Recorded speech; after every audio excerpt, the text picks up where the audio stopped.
1 மணி நேரம் பேச மயக்கடிச்சு விழுந்துரும்னு வச்சுங்க. அண்ணன் 5 மணி நேரம் பேசுவார். அந்த மாதிரி பேச தமிழ்நாட்டில் ஒரு தலைவன் கிடையாது.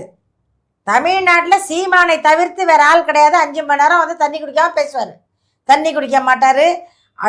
ஒரு மூச்சு கூட விடாத பேசுகிறவர் சீமான். அவருக்கு என்ன ஆதங்கம் சொன்னால், அது நாங்கள் நினைவந்தில் கரெக்டாக தான் பண்ணிட்டோம். எல்லாருக்கும் கொட்டாங்கத்தில் கஞ்சி கொடுப்பாங்க, உப்புல்லா கஞ்சி குடிப்போம், அதெல்லாம் முடிஞ்சுது.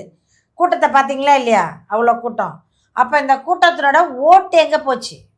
அப்போ கோபம் வரும்ல. இவ்வளோ கூட்டம் வந்திருக்கு, குறையில கூட்டம்.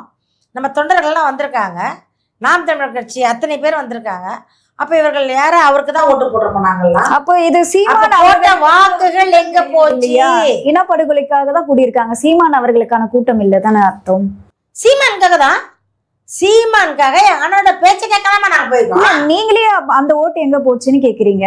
எல்லாம் திருட்டு வேலை பண்ணிட்டாங்களா? திருட்டு வேலை பண்ணி அந்த மிஷின்ல போட்டு, அதாவது நம்ம நாம் தமிழர் கட்சியில போட்டா அதை சுத்தி வேற எங்கேயோ போய் விழுவுது அந்த ஓட்டு. வேற எங்கேயோனா எந்த இடத்த நீங்க வந்து குறிப்பிடுறீங்க? உளுந்துச்சு. அதை நம்ம சொன்னாக்கா நீங்க ப்ரூவ் பண்ணும்பீங்க. எங்களுக்கு தெரியும் அது உளுந்துச்சு. எல்லாம் எங்க வேமா நம்ம பர்ஸ்ல வச்சிருக்கோம் காசு, நம்மளோட பணம் பாக்கெட்ல வச்சிருக்க பணம் காணா போதுனா ஒண்ணு உழுவணும், இல்லை திருடணும்.